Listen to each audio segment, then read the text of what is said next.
Hey guys, welcome back to the channel. In this quick video, I'm going to show you how to add new or multiple artboards in Adobe Illustrator, and how to delete them. If you find this helpful, make sure to like the video and subscribe. Alright, let's get started. I'm going to show you two methods to add artboards. Method 1. Go to the Artboard tool. If you don't see it, just click the three dots at the bottom of the toolbar and you'll find it there. Once you select it, go outside your main artboard and simply draw a new one.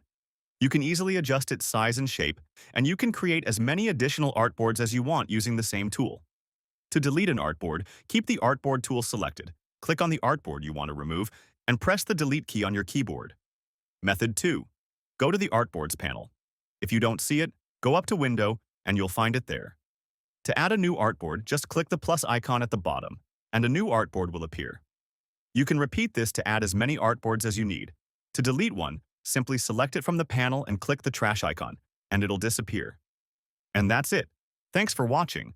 I hope you found this tutorial helpful. See you in the next one.